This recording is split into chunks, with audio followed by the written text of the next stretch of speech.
make them. Okay. All right, and Ms. Silvio, you'll be in charge of the slides. Okay, thank you. My finger can be a clicker. Thank you, I appreciate it. So, all right, well, thank you guys for coming today. I really appreciate it. I know that it's a snow day and everything, you probably got a lot on your mind. So today we're going to do the second part of our exam review, and today we're going to be concentrating on landmarks. Can you just go to the next slide, Mr. Silvio? Just for those of you, I think only one of you wasn't here last week. That's me. And I'm Jan O'Brien, still graduated this program 4 years ago, 2010. And then I finished my bachelor degree at Old Dominion, doing the online completion program.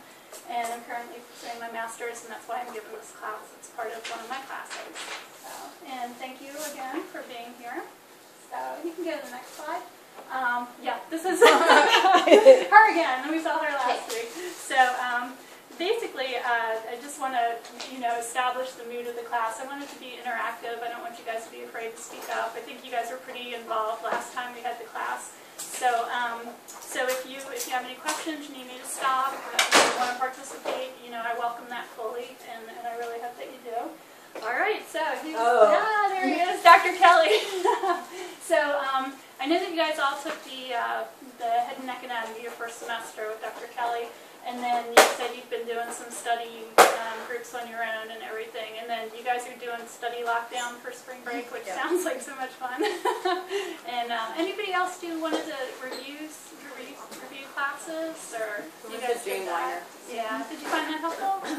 No, not so much. Did they give you a binder that helped? Like, is that stuff any good, or is it? She give you a binder or just her book? The book. It's her book. It's her book. It's just hard to reference. That's all. Yeah. Okay. Well, that's okay. Any mistakes in there? No. Yeah. All right. Well, okay. These are our objectives for today. Our big objective is, of course, to pass the national board exam, and then our specific objectives today. We're going to. Last week we did kind of an overall head and neck anatomy, osteology type of thing. Today we're going to get down to the nitty-gritty and really concentrate on landmarks, because landmarks are what they're going to get you on. So the objectives for today, first of all, we're going to discuss what landmarks are and why landmarks are important in dental hygiene. We're going to describe the landmarks of the mandible and their importance in the administration of local anesthesia. And also in discussing the landmarks of the mandible, we're going to hit a little bit on the nerves, a little bit on the muscles, kind of all that stuff. Identify important landmarks on the sphenoid, and then list landmarks of the maxilla, importance in local anesthesia, and then compare and contrast the growth areas and processes of the mandible and maxilla. So basically today we're just going to concentrate on the mandible, the maxilla, and the sphenoid. And I didn't think I'd have enough for a whole class with just those 3 bones, but I had to cut stuff out. So there's a lot to do today. So and it's going to be kind of dense information, so we're just going to have to kind of power through. And then I tried to make it as interesting as possible, but we'll see. So all right. So landmark, definition of a landmark: any anatomic feature, a fold, prominence, duct, vessel, etc., consistently present in a tissue that serves to indicate a specific structure or position. So, wait.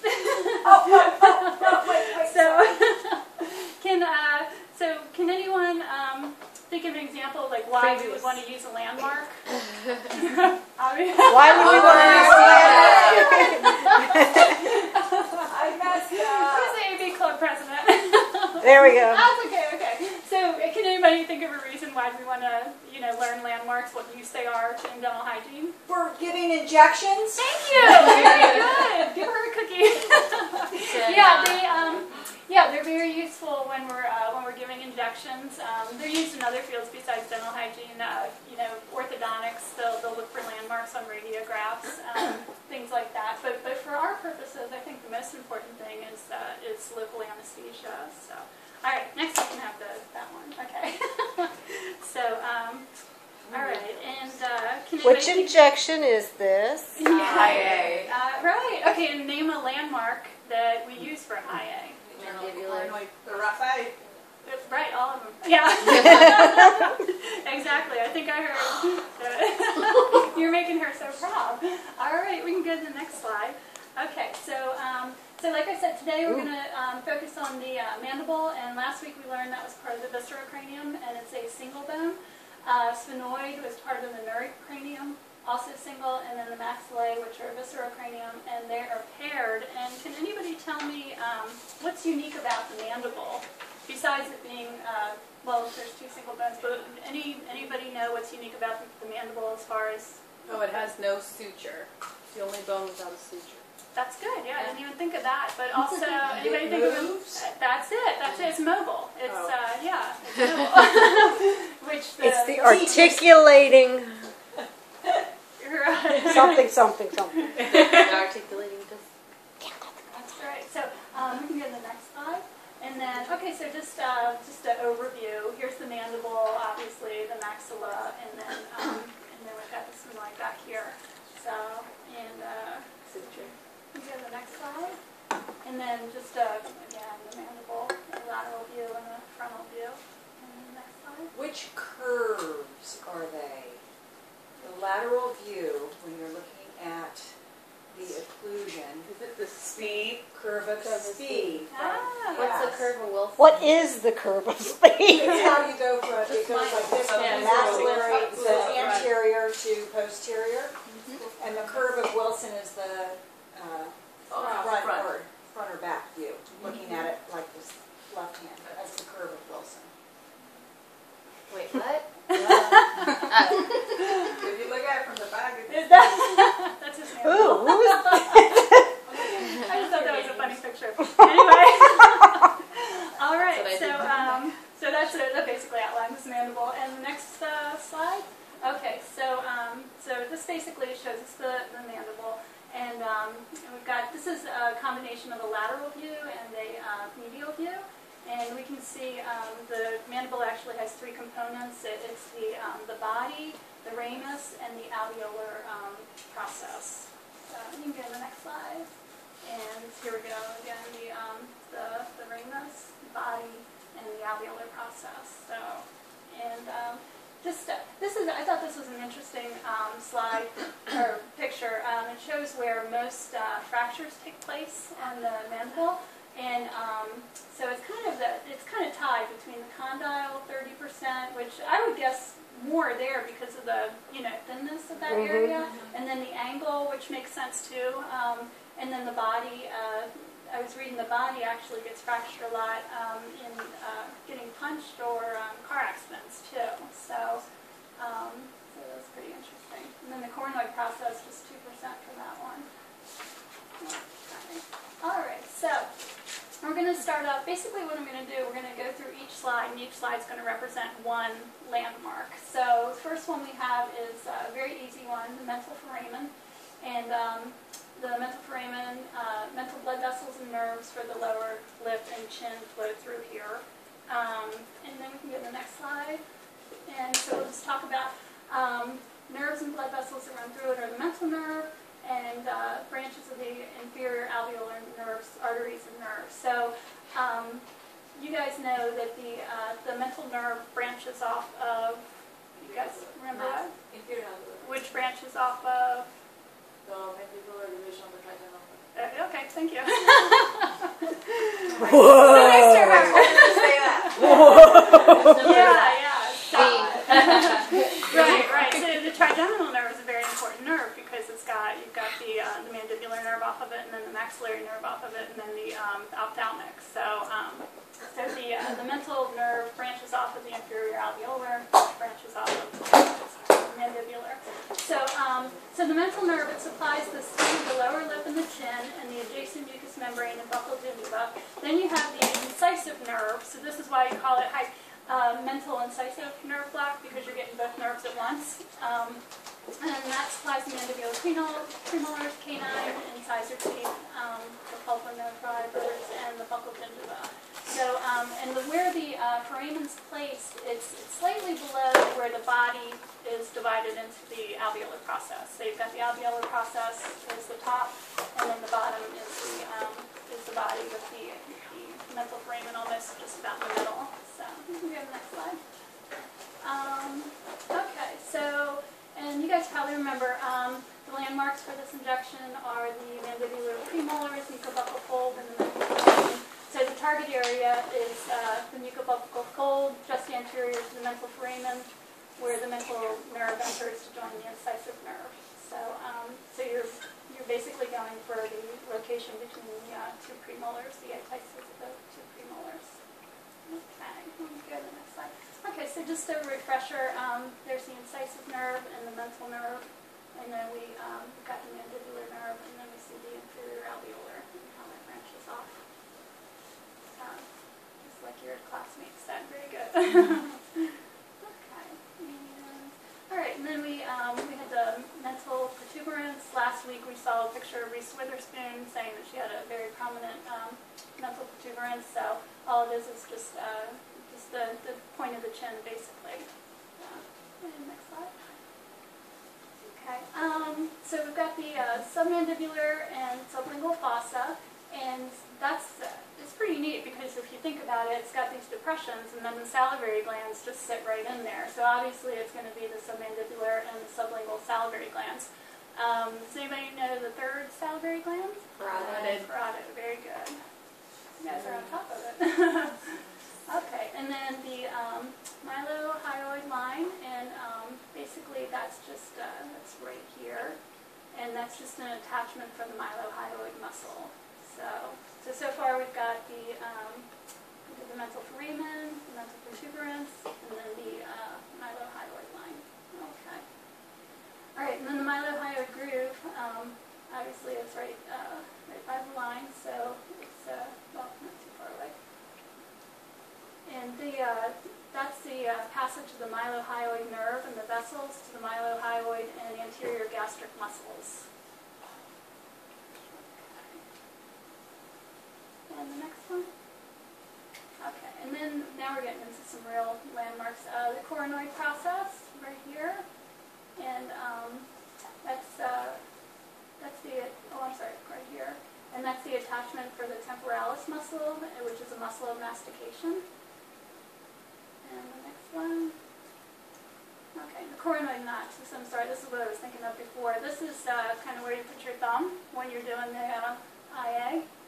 So, and I always think about it as a landmark for the IA, and I forget that something passes through it. The masseteric nerve and artery pass through it. So. Dr. Kelly taught her. That's not how I taught you guys. So, all right, and then we have the condyle. Here it's labeled as condylar process, but it's also called condyle. And that articulates with the temporal bone to form the TMJ. Can anybody tell me what on the temporal bone that it articulates with? What landmark? Zygomatic process. Which one? Is it the zygomatic process? No, it's actually the condyle. Oh, it's the mandibular fossa. Hold on, let me catch up. Oh, yeah. It is mandibular Is fossa. it mandibular fossa? Okay. Yeah, mandibular fossa. Yeah. So, which is pretty, when you think about it, it's pretty logical. Like, I didn't get that when I was first studying this stuff, that it's logical when you think about it. So, on the temporal bone, it's going to have the mandibular fossa, which is like an indentation, and then the mandible goes up in it, the condyle of the mandible, obviously. So, all right, we can go to the next one. Okay, pterygoid fossa. This is an attachment for the lateral pterygoid muscle, which is a muscle of mastication. Yeah, I was going to say, as far as the muscles, I mean, I didn't want to concentrate on muscles, but a lot of these are attachments for the muscles, and that's simply because the mandible is moving so much. It's got to have muscles to move it. So, okay, we can go to the next slide. Okay, and then the lingula is back here. That's a projection of bone that partially covers the mandibular foramen, and the sphenomandibular ligament attaches to it. So, and that's a good landmark for the mandibular foramen. So, okay, and then the mandibular foramen, we all know that this transmits the inferior alveolar nerve and artery.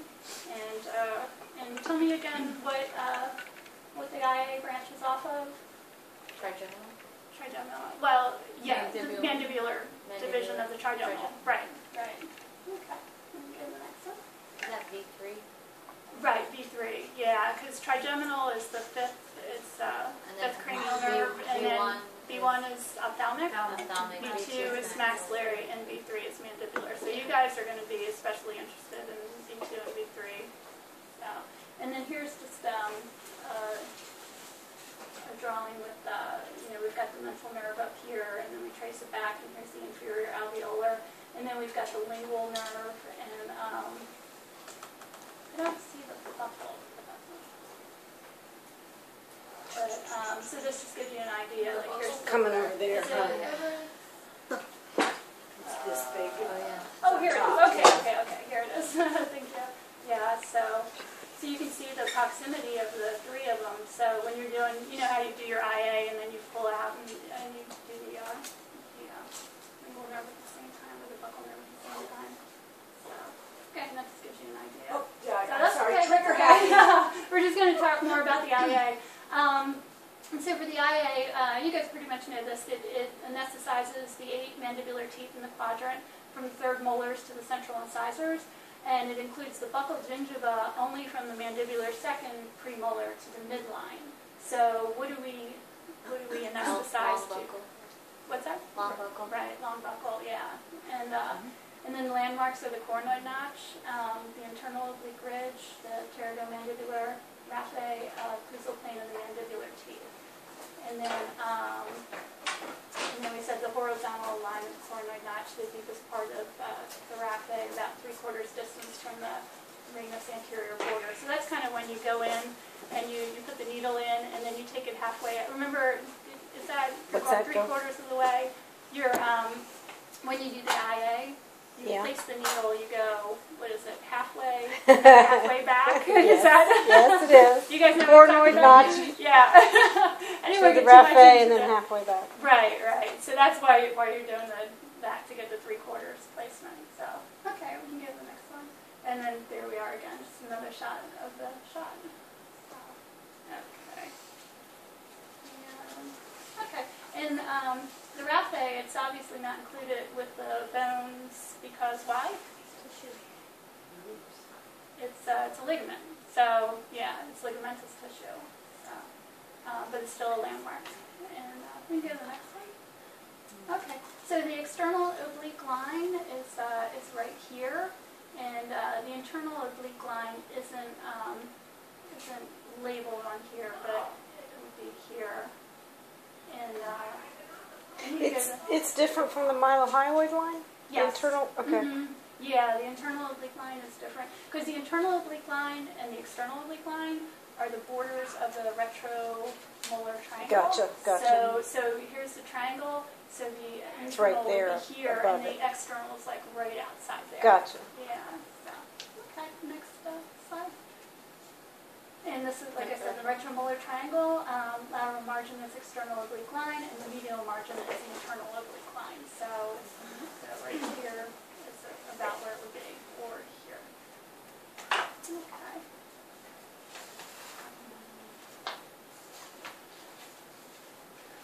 Okay, and then this is the posterior view of the mandible. We pretty much hit all the highlights on the other two views, but one of the things that we're missing here, you can go to the next one, Ms. Cecilia, and is the genial tubercles, the mental spines, and those are attachments for muscles that aid in tongue movement and swallowing. So yeah, so there's a lot of attachments for muscles here. And okay, and then can you go back for just a second? Sorry. It's okay. Yeah, sorry. There was go back one more if you don't mind. Sorry. Oh, okay. I'm sorry. I forgot. The one I forgot was digastric fossa. That's a fossa right here, and what attaches to there is the digastric muscle, and that's just. I just wanted you guys to know that there's attachments to the genial tubercles and also to the digastric fossa, so two different muscles. So, okay, and we can go two ahead. Okay, so Okay, so we're going to talk about mandibular growth.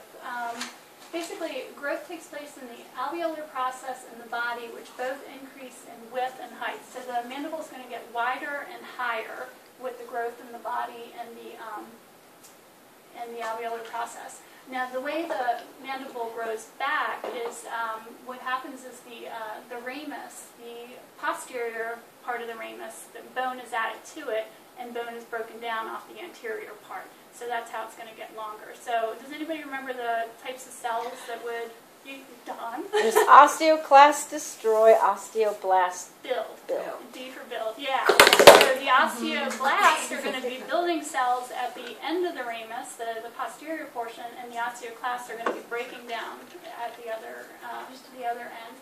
And if you don't have sufficient growth in the mandible, which a lot of people don't, there's no room for normal eruption of the third molars. I think nowadays, probably, I don't know, 75% of people get their third molars taken out. It's really high, if not more. So, Except for our patients. yeah, sometimes they'll remove the premolars to make room, but a lot of times you look on the x-ray and the third molars are just like totally coming inside, perpendicular to the other teeth, so you just can't, there's just no room for them.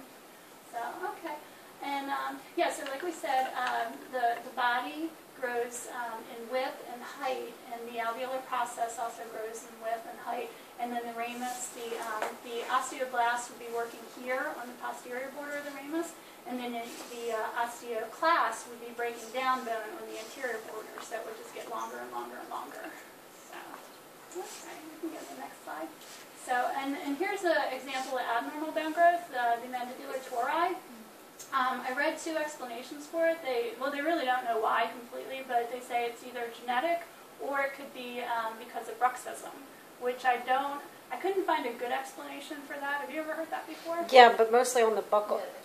When they have the exostoses up here, but not down in here. But they were saying, Which you ice it grows. I've seen it on both. It's on here, on the exostosis on the bottom too. Yeah, I have mandibular tori. I guess it's genetic. One of the theories also with bruxing little kids that grind is that it helps create more osteoblastic activity to encourage their jaw to grow. I don't know if it's evidence-based, but right, said that. I couldn't find a good explanation for it, but I thought they were interesting. So I never knew what they were until I was in school. All right, so we'll just do a quick question. The inferior alveolar nerve passes through which foramen and is a branch of which branch of the trigeminal nerve? Mandibular. Passes through the mandibular foramen and, okay, let's see if that's right. And mandibular and mandibular, right. You guys are listening. Okay, and then lack of growth in which part of the mandible will leave insufficient room for the third molars? Ramus. Ramus, right. The ramus grows in the posterior and broken down in the anterior. So, okay, good. I like the colorful skulls. I know. I missed them from last week. Like, landmark diagrams are not nearly as much fun as the big stuff. So anyway, so next we're going to go over the sphenoid bone. This is the lateral view. Just for fun, what's this? Frontal, parietal, occipital, temporal, mandible, maxilla, diagonal. Ethmoid? I think so, yeah. And, That looks like maxilla. Where's the nasal? nasal, yeah. It's kind of hard to see in here, but yeah. Good. Okay. All right, so here's the sphenoid. This is the one that we had said was, they say it's like butterfly shaped or bat shaped or whatever. So, so basically there's three components: the body, the wings, and then the pterygoid processes, which are down here. So this is the posterior view. We're looking at the back. We're actually going to look at this view and then the, I think the inferior view as well. So, okay. So, like I said, the components are the body, the wings, and the pterygoid processes. Okay. And, okay, so the pterygoid processes, those are these projections down here. They consist of the pterygoid plates. You've got the medial pterygoid plate and the lateral pterygoid plate, and then the pterygoid hamulus on the end there. And then up in here, there's, it's not labeled here, but it's called pterygoid fossa. That's up there. And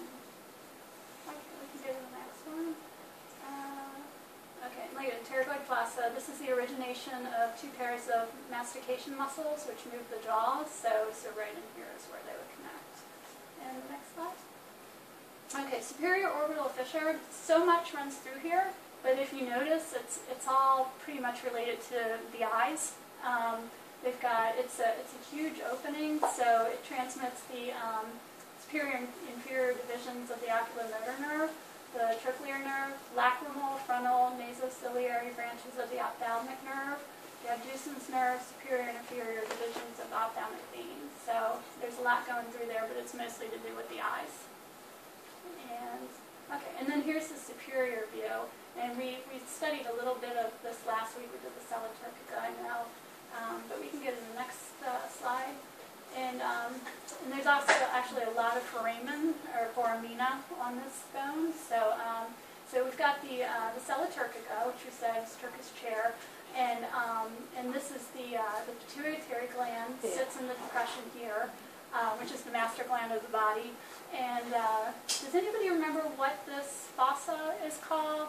We said it last week, but I know it's really hard. It's called the hypophyseal, Hypo. Yeah, you know.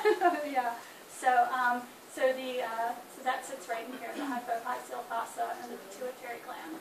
And sella turcica, it's Latin for Turkish chair. And if you get to the next slide, we can see, you can kind of see the shape of it. I don't really like that material, but but you know. So okay, so now we're going to get into the foramen, and this is where the foramen are easy to identify, but a lot passes through them, so that's what makes it challenging. But the foramen rotundum, the maxillary nerve passes through there and exits the skull via the pterygopalatine fossa and the foramen rotundum. So just think of the rotundum and maxillary nerve. Rotund means large, maximal, large. Okay. Yeah, so foramen rotundum, and that's the one right in the middle. So, and then the next slide. Okay, foramen ovale, that's a large foramen, so you know there's a lot's going to pass through there. And if you go to the next slide, there's actually a mnemonic that you can use to remember what passes through. Okay, ovale. So we've got O is otic ganglion, and then V is for V3, the mandibular nerve, third branch of the trigeminal nerve. A for accessory meningeal artery. L for lesser petrosal nerve. E for emissary veins. And I think the main one to remember here is the mandibular nerve. That's the most important. So, okay. And, the way we remembered it was down in the valley, O-valley. Down in the valley, so we knew down in the mandible. Good one. Yeah, that's good. All right. Yeah, either way. Yeah. So okay, and then the other foramen right in the row here is the foramen spinosum. That's the middle meningeal artery and vein, and the meningeal branch of the mandibular nerve pass through here. So when I think of foramen spinosum and meningeal, I think of spinal meningitis. If you make that kind of connection, spinal and meningitis. So all these meningeal arteries and nerves, and then just remember that the meningeal is off of the mandibular nerve. And if we go to the next slide, there's it shows the meninges and the spinal cord. So foramen spinosum, spinal meningitis. To help remember. Okay, and then we've got the optic canal up here, which obviously passes through the optic nerve and ophthalmic artery. All right, and then the clinoid process serve as attachment sites for the anterior end of it's called the tentorium cerebelli. It's the dural roof of the cerebellum. So just remember that it's an attachment for dura mater. I don't think it's important that you need to know this, but I just wanted to inundate you with information, hoping that if nothing else, you remember where it is. So there's the anterior clinoid process, and there's the posterior clinoid process. And they said that the clinoid processes, actually, they kind of look like a four-poster bed. They kind of stand up like that. So, and things touch them like that. So, okay. All right, and just the sphenoid bone actually houses a pair of paranasal sinuses, and it's the sphenoid sinuses right in there. So, and that's important to know too. So, okay. So this is kind of we had the pterygoid hamulus and the pterygoid processes and pterygoid fossa. So I kind of think of the pterodactyl when I think of sphenoid, and then you can see, it's just like these are the pterygoid processes and stuff, and then the greater wings and the lesser wings up here in the body. So it's just a little picture for you to remember with. So, okay. All right, so just a quick learning review question. Which foramen gives passage to the meningeal branch of the mandibular nerve? B. Right, the foramen spinosum, which we think of as spinal meningitis. So, all right. Yeah, that was a good hint. Yeah, that's it. Yeah, I kind of, that struck me. So, okay, and then this we know too. What gland sits in the hypophyseal fossa, and on which landmark is this fossa located? D. Right, yeah, you guys are so good. All right, D.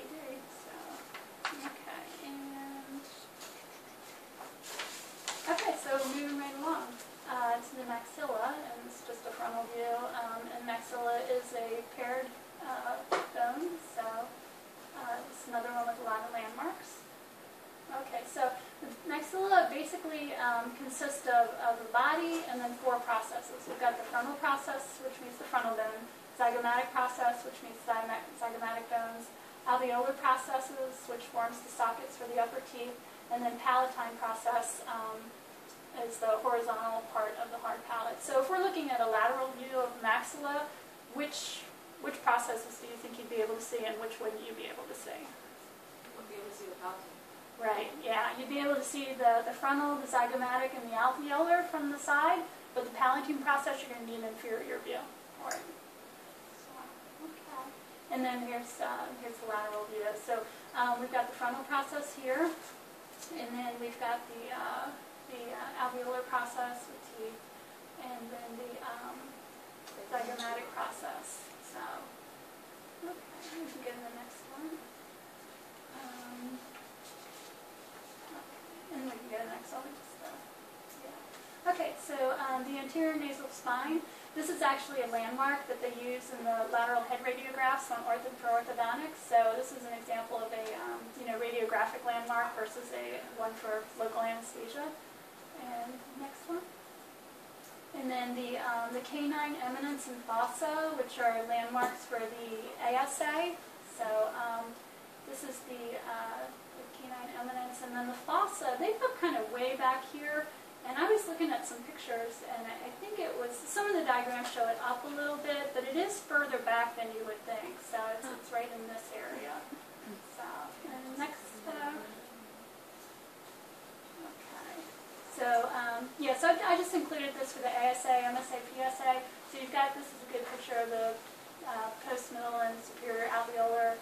You've got the anterior here, and the middle, and then the posterior. You can see the posterior is like around the 3rd molar, and the ASA that's closer to the canine, and then the MSA is in the middle there. Okay. All right. And then the infraorbital foramen. That's a passage for infraorbital artery, vein, and nerve, which is the easy one to remember. And the next one. Okay, and then we've got the maxillary tuberosity, which they label up here, but it's more here. Yeah, there's some mislabeling. Yeah, this was the best diagram I could find as far as clarity and stuff, but the maxillary tuberosity is definitely down here. And then we know that this is a landmark for the PSA nerve block, but in addition to that, a lot of growth takes place here. The anterior-posterior growth, which means it just gets longer, goes back this way. So that's where the growth takes place. And then here's another picture, and where's the maxillary tuber? Yeah, see here's I think that's labeled more accurately. More accurately, yeah. Your fossa, your canine eminence and fossa. See, they still put that fossa further Yeah, back. the fossa, every picture I saw, the fossa was pretty far back, further than I would have guessed, because it winds up being over the molars instead of over the You don't go there with the ASA. Yeah. So with the maxilla, we know that the maxillary tuberosity is where the growth takes place. And where did it take place to lengthen the mandibles? Anybody remember? Right. Yeah. What about width and height? Alveolar paresis and body. Right. Mm-hmm. Okay.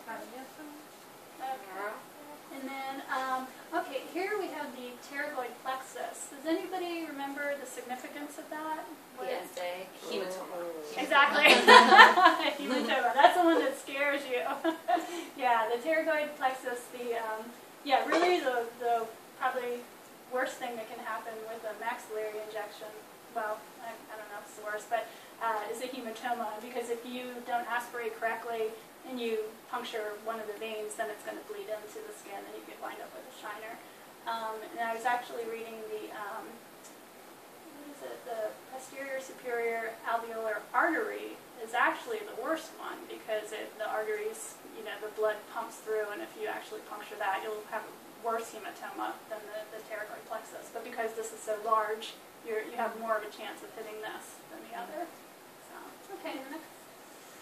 Okay, and class 3 occlusion, this goes back to the growth. If you don't have proper growth in the maxilla, you're going to wind up with an underbite. So, whereas in the mandible, the third molars won't fit, or they'll be impacted. Growth that doesn't take place in the maxillary tuberosity can wind up with an underbite, because your maxillary arch will be shorter than the mandibular arch, and you'll have the teeth coming out like that. And then here's it's also true for dogs. So yeah, he's cute. All right, and the next. Okay, and then here's this is way over labeled for our purposes, but it was I like the shot. It's a good drawing.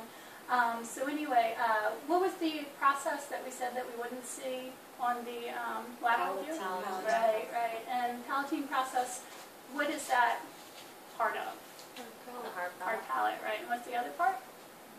The palatine process of the palatine bone. Right. Right. The palatine process of the maxilla and the palatine process of the palatine bone. So, okay. And that's the inferior view, so we're looking up inside the mouth. Okay. And then, so we said the palatine process is right here. Okay. And next slide. Oh, busy. I'm sorry. Let's see. Okay, and then we have the transverse palatine suture, and basically that connects which bones? Maxilla and palatine. Right, obviously, yeah. So, all right, the next slide, if you're not too busy. And then the median palatine suture. Chewing.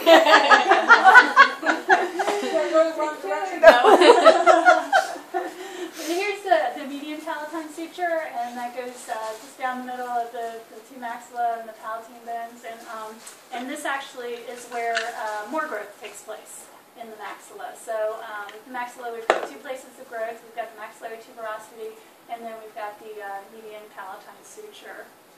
So, and then what kind of cells make them? Make bone blasts. Yeah, that's right. A blast, osteoblast. Yeah. So, okay. And then the incisive foramen, passage for the nasopalatine nerves, landmark for the nasopalatine nerve flock. So that's what you want to hit, because you want to get the nerves. And I don't know, I think that's the most painful of all shots. What do you all think? You guys think so? No, what do you think? Not at 5 years. I agree. Yeah. Not if I, was that? Oh, it was Carmen. So, all right, and there's the nasopalatine. So basically you're getting that papilla area, and then heading for that incisive foramen. So, okay, and the next slide. Okay, so here's basically, I just included this out of interest. Cleft palate is where the hard palate does not come together. Does anybody remember, like, this goes back to embryology? You all should remember it. Yeah, 8 to 12 weeks appearing at the 3rd month.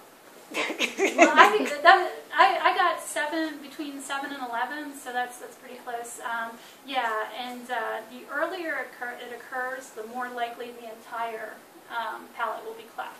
So if it occurs later in the pregnancy, you'll have a less of a, yeah. And then there's all, cleft lip, cleft palate, and different degrees of it. But basically, I just wanted you to see what happens to the maxilla bone when there's cleft. So, okay.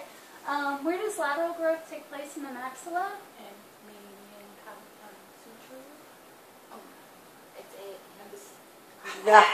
No. lateral growth. Lateral. That's what I said. Oh. And the answer's on the next one, median palatine suture. And then, the maxillary tuberosity is anterior-posterior growth. So it's going back, yeah. So, okay. Well, you guys went through that way quicker than I anticipated. So, all right. So, so basically, just to discuss, go over the objectives again, we discussed the importance of landmarks and why they're important in dental hygiene, and that was because, anyone? Local? Anesthesia. Anesthesia is the big one, yeah. And then we went over the landmarks of the mandible. We identified the landmarks on the sphenoid and then the maxilla as well, and why that's important in local anesthesia. And then we talked about the growth of the mandible and the maxilla. And you can go to the next slide. So this is, I found some websites online. This Dental Hygiene 411, that's a really cool site, and it's very helpful for both the working hygienist and the student. It's got every local anesthesia nerve block laid out. It's very interesting. Anatomy expert, that's got some cool 3D models. You can they'll actually turn around for you, and you can click on things. You can quiz yourself. And then Quizlet.com has got a lot of flashcards, a lot of things I've seen for like comparable with what they say to study for national boards is on Quizlet.com, so it's a real good review. And then go to the next slide. And okay, now this is going to be. This looks medieval, right? This is a critical thinking activity. So I want you guys, just like we did last week, just groups like 3 or whatever, just brainstorm. You don't even have to write anything down. Just tell me, have you seen one of these before? What do you think it is? What bones are involved? Just everything. And we'll just do it amongst ourselves, and then we'll all kind of compare answers when you're done. So just take like about 5 minutes and go ahead and just, you know, you guys might have seen this in clinic before. Maybe you haven't. Hey, go back. Okay, I'm trying to write with down. the lateral Oh, that's okay. with the palatine bone. Are you going to send us? Yeah, I'll email Tanya the lesson plan and the slides, and then you guys Oh, can okay, great, thank you. Yeah, I think I sent Tanya the slides last time, but not the lesson plan. But I'll get that to her too. I realized there were some notes on there that weren't on the slides. So. Yeah, thank you. Yeah. So what does it do? It makes your maxilla wider. Yeah, I know, but does it have any effect on the zygomatic bone? Because if you're making this wider, wouldn't it? No, I don't think so. Doesn't it? Wait, so what are we deciding what it is of what it's doing? Well, I think it stimulates osteoclast. Yeah, just anything about it. Any questions you have, any details you can think of. Basically, I want you guys to tell me what the purpose of it is. It's expanding and distalizing the Lateral growth. Lateral growth. Yeah, yeah. So what's this landmark that we're? Median palatine suture. Right, yeah. So basically, does anybody know what this is called, first of all? Palatal. Right, palatal expander. We have another one. And it's used in orthodontics, and it's to widen the palate so the teeth come in straight instead of distalized too. yeah. So it just basically gives more room. And then what bones do you think this is working on? Maxilla and palate. Yeah, so basically it's widening that suture, and then the osteoblasts are building up in between there, and you turn the key each night 1 or 2 turns, and it widens a little more, and then a little more bone builds up, and it widens a little more. And the process, you have to do this before about 12 to 16 years of age, and I've heard even younger. My niece's orthodontist wanted one of these, and her by 8 years old. Yes, so That's what I know of. Yeah. right, because You work with the growth. Was she 10 or 11 when you got it? Yeah, but yeah, I read online that that you can take advantage of it up to 12 to 16 years of age. But I think the earlier they get them in it, the better it is as the teeth are erupting and coming in. So yeah, so basically, I'll just read this real quick. The palate of the roof of the mouth is made up of 2 bones joined together down the center by a junction called a suture. When the patient is young, this suture is made up of stretchable cartilage. That is the area where growth takes place. There's a growth plate there, they call it. And then after a skeletal maturation, somewhere between 12 and 16 years of age, the suture fuses and the palate becomes a single solid structure. So 16 years of age. And so the palatal expander, they just basically cement it onto, usually it's connected to the molars, I guess, but sometimes premolars. And then they have the key, and you turn the key each night. And they say, I don't know if this happened with your daughter, but did you have a gap in between her front two teeth when they started doing this? They said some children, a gap will develop, but then it'll fill in. Yeah, it might have been slight, but it wasn't very big. Yeah. So, and I guess it depends on the amount of crowding as well. So, yeah, but I don't see too many of these, but I'm not surprised when I do see them because you probably see them like, I don't know, maybe 10-15% of the kids that come in that are in this, like the elementary age group, you see them in. They're not on for very long though, like 6 months maybe, probably less than a year. Oh, okay, yeah. So that would be why you wouldn't see them, Yeah, that's true. You might see them once and then they get them off by the next time you see them. So, yeah, but it just kind of fits into our lesson today because it has to do with the growth in maxilla. So, yeah, it's pretty ingenious actually. So my trivia question is, okay, so you're expanding the palate. How long does it take for the bone to meet again? Well, the ones that the patients that I've talked to, they turn the key every night. Did your daughter do every night? Yeah. And sometimes they do 2 turns a night. Yeah, there was different. So you go back every 4 weeks or whatever. Yeah, so it happens. They're not ending up with a space like this. No, it fills in before you take it off. It's filled in. Oh, yeah, okay, yeah. so Every time you turn the key, it's creating a little bit of a gap, and then that fills in with bone. So within 24 hours. Oh, really? Wow. Because they're turning the key every single night. Just picture this huge. Yeah. Yeah, but from the results I've seen have been really good. Like the kids that have had these, they hardly need braces afterwards. Yeah, that's what. My daughter. Yeah. It's like you can do it if you want, for perfection, but she doesn't need braces. Yeah, that's great that you can do that and skip braces altogether. I'm still gonna do it though. Yeah, you want perfection, I know. Yeah, but that's it. That's all I have for you guys today. So I'm sorry it wasn't as fun as last time. Yeah, and like I said, I'll send this to Tanya, and she can get it out to you guys, and then you can. There's a lot of information on it. It's hard to go over in one session, but if you can do it on your own, and it's basically the highlights. I used this book. Did you guys use this? Yeah, this was the book that I used mostly, and then I got other sources on the internet. But the basis of what I chose was on this book. So yeah, thank you very much, guys. Have a cookie on your way out. Thank you for the cookies. Yeah. Oh, you're welcome. Right after